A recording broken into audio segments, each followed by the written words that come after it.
दोस्तों मेरे एक मित्र ने मुझसे एक सवाल पूछा है टाइगर के पार्ट थर्ड को लेकर और वाईआरएफ के द्वारा तैयार की गई स्पाई वर्ल्ड की दुनिया को लेकर कि भाई साहब आपको ऐसा नहीं लगता है कि भैया इस फिल्म के मेकर इस फिल्म के माध्यम से जो कहानियां हम लोगों के सामने रखने की कोशिश कर रहे हैं अपने स्पाई वर्ल्ड के स्पाई एजेंटों के द्वारा, उसको देखने के बाद आपको ऐसा नहीं लगता है कि भैया महिमा मंडन किसी और का हो रहा है, लेकिन बंदूक जो है वो भारतीय जनता के कंधों पर रखा गया है और ये बात समझाने की कोशिश की जा रही है कि भाई जो कहानी हम आप लोगों के सामने रख रहे हैं, अगर उस कहानी में कोई त्रुटि होती है या फिर इस कहानी में अगर कुछ गड़बड़ होता तो भैया इंडियन जनता क्या इस फिल्म को देखने के लिए सिनेमा घरों में आती है? इस फिल्म को मतलब कि स्पाई वर्ल्ड की दुनिया की फिल्मों को इतना ज़बरदस्त कलेक्शन मिल पाता? आप लोग गलत थॉट बना लेते हैं अपने दिमाग में। है कौन कहता है कि हम गलत फिल्म बना रहे हैं?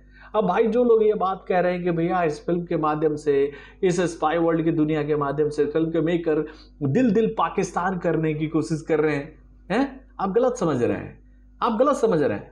अब भाई देखिए, जो भी षड्यंत्र होते हैं हमारे देश के अंदर में, जो भी आतंकवादी घटनाएं हमारे देश के अंदर में होती है, कहीं ना कहीं उसके पीछे हमारे ही देश के अंदर के एजेंटों का हाथ होता है भाई, आईएसआई का हाथ नहीं होता है। गलत खबरें हम लोग के सामने आती है कि भाई पाकिस्तान की जो खुफिया एजेंसी है आईएसआई, वो भारत के खिलाफ षड्यंत्र रचती है। आप देखिए इस फिल्म में कितने अच्छे अच्छे आईएसआई एजेंट हैं। इस सीरीज में जो हमें आईएसआई एजेंटों को दिखाया गया है वो कितने भारत प्रेमी हैं, वो कितना भारत का सपोर्ट करते हैं। भारत के ऊपर जब भी कोई आपदा आती है, कोई विपदा आती है, कोई षड्यंत्र होता है, तो वो भारत के रॉ एजेंटों के साथ मिलकर भैया उस आपदा को होने से रोकने की कोशिश करते हैं। और भाई उन सभी आपदाओं के पीछे कहीं ना कहीं भारत की ही खुफिया एजेंसी यानी कि भैया रॉ के ही मतलब कि विद्रोही एजेंटों का हाथ होता है।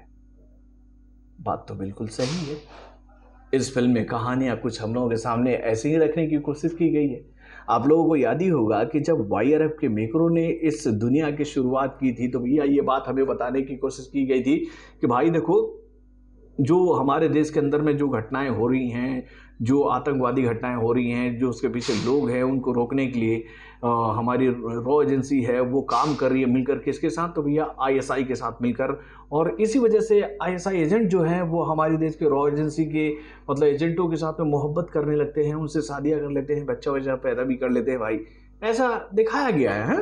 और उसके बाद भैया जब टाइगर का सीरीज शुरू हुआ, देन उसके बाद वॉर का सीरीज हम लोगों के सामने आया, तो उसमें हम लोगों ने ये बात देखी कि भाई रॉ का ही एजेंट देश का दुश्मन है और एक रॉ का ही एजेंट इस दुश्मन को रोकने की कोशिश कर रहा है। इसके जो खराब मंसूबे हैं देश के प्रति, इसको निश्चित नाबूद करने की कोशिश कर रहा है। यानी कि भैया वॉर में क्या दिखाया गया था, हम सभी को क्या दिखाया गया था कि भाई कबीर जो है वो एक रॉ के मतलब कि धोखेबाज एजेंट को पकड़ते हुए उसके षड्यंत्र को रोक रहा है।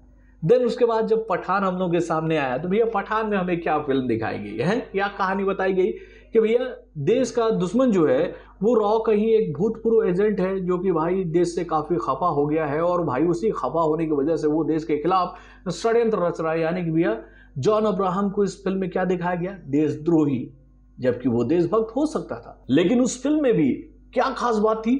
तो भाई आईएसआई एजेंट यानी कि भैया दीपिका पादुकोण, उसके अंदर में भारत के लिए एक सॉफ्ट कॉर्नर था और वो भारत के रॉ एजेंट यानी कि भैया पठान के साथ मिलकर भारत को बचाने की कोशिश करती है। कितना मनोरम दृश्य था, कितना मनोरम दृश्य था। बेफिजूल में भाई हमारी देश की मीडिया जो है वो आईएसआई के खिलाफ मतलब ये गलत खबरें फैलाती है, ऑडियंस के बीच में लेकर जाती है कि भैया देखो आईएसआई के एजेंटों ने ये काम किया, वो काम। भारत के खिलाफ पाकिस्तानी आईएसआई एजेंट जो है वो गलत काम कर रही है। अब देखो टाइगर के पार्ट थर्ड में कितना अच्छा और कितना मनोरम दृश्य था, है कितना मनोरम दृश्य था कि भैया टाइगर जो है वो पाकिस्तान में जो षड्यंत्र हो रहा है उसको रोकने की कोशिश कर रहे हैं, वहाँ के पीएम को बचाने की कोशिश कर रहे हैं, वहाँ पर जो घटनाएं हो रही हैं जो कि पॉलिटिकली बहुत ही खराब हो रही हैं उसको सुधारने की कोशिश कर रही है। और भाई भारत के इस अच्छे काम को देखने के बाद वहाँ की आईएसआई एजेंसी भी जो है वो भी भारत की मतलब कि बहुत ही सराहना कर रही है, भारत की तारीफ कर रही है और वहाँ पर भैया हमारे देश का राष्ट्रगान गाया जा रहा है। कितना मनोरम दृश्य था। तो भैया इसके पीछे क्या रणनीति है ये बात आप भी और हम भी अच्छी तरीके से जानते हैं। भैया बॉलीवुड के कुछ मेकर जो है ना, बहुत ही दिल से ये बात आप लोगों से कह रहा हूँ, हो सकता है कि ये बात कुछ लोगों को हजम ना हो, लेकिन सच्चाई तो सच्चाई है मेरे भाई, कि भैया देखो, बॉलीवुड के कुछ मेकर हैं, उनको ऐसा लगता है कि भैया इंडियन ऑडियंस जो है ना भाई, वो कहानियों को देखने नहीं जाते हैं, वो हीरोज़ को देखने जाते हैं। अगर वो कहानियों को देखने जाते तो शायद ही ये सीरीज़ जो शुरू हुई है टाइगर के साथ, वो इतनी बड़ी बन पाती और इनका हौसला इतना बुलंद हो पाता। यानी कि भैया हर फिल्म में भैया इन लोगों ने जिस तरह से आईएसआई एजेंटों को सही दिखाने की कोशिश किया है और हमारी देश की जो खुफिया एजेंसी है रॉ के एजेंटों को अपनी इस फिल्म में जिस तरह से गलत तरीके से पेश करने की कोशिश किया है, इनका जो ये बात किसी से छुपी नहीं है मेरे भाई, ये बात किसी से भी नहीं छुपी है। लेकिन क्या ऐसा हो रहा है कि भैया इस फिल्म को लेकर ऑडियंस अपनी आवाज़ उठा रही है कि भैया ऐसी कहानियाँ क्यों हम लोगों के सामने परोसी जा रही है? नहीं उठा रही है। तभी तो भैया ये फिल्म बॉक्स ऑफिस पर आकर ज़बरदस्त बिजनेस कर रही है। और भाई इन फिल्म मेकरों का एक्चुअल एजेंडा क्या है कि भाई भारत में तो हमारी ये फिल्म ज़बरदस्त बिजनेस कर लेगी, लेकिन भैया इस फिल्म को जब हम पाकिस्तान में कभी रिलीज करेंगे तो वहाँ के ऑडियंस को हम क्या बताएंगे कि भैया हम अपनी इस फिल्म में आप लोग को क्या दिखाना चाह रहे हैं। अगर ये लोग अपनी फिल्मों में आईएसआई एजेंसी को गलत दिखाएं, पाकिस्तान को गलत दिखाएं, तो क्या पाकिस्तानी जनता इनकी फिल्मों को देखना पसंद करेंगे? सीधा जवाब है भाई, बिल्कुल नहीं।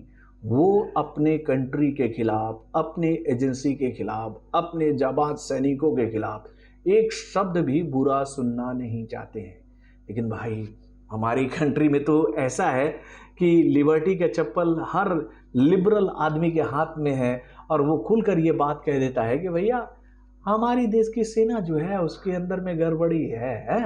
ये लोग मतलब देश के प्रति देशभक्त नहीं होते। ऐसे बहुत सारे लोग आपको मिल जाएंगे।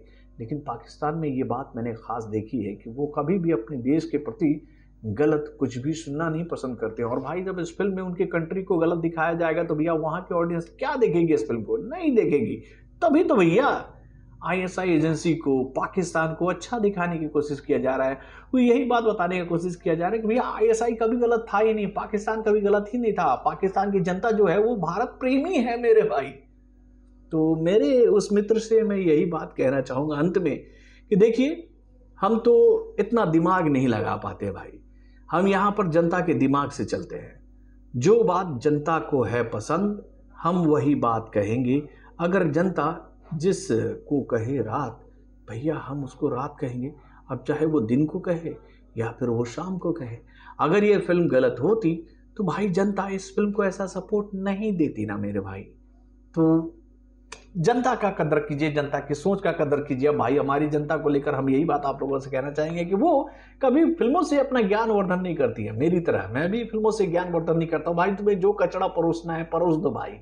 हमें अपना ज्ञान वर्धन भाई करना है तो उसके लिए दूसरे भी बहुत सारे साधन है जिसके माध्यम से मैं अपना ज्ञान वर्धन कर सकता हूँ। और वैसे मुझे लगता है कि बाकी की जनता भी अपना ज्ञान वर्धन कर लेती होगी। वो इंटरटेनमेंट के लिए फिल्मों को देखने सिनेमाघरों में चल जाती है। भाई कुछ भी दिखा दो इंटरटेनमेंट के नाम पर, हमें उससे क्या फर्क पड़ता है? फर्क करता है क्या? अपने कमेंट के माध्यम से हमें जरूर बताइएगा। तो बॉलीवुड से जुड़े और भी कई सारे खबरों को जानने के लिए हमारे चैनल यानी कि वार इंडक्शन को लाइक सब्सक्राइब करना ना भूलिएगा और हमारे अपडेट्स को जानने के लिए बेल आइकन को जरूर दबाइएगा।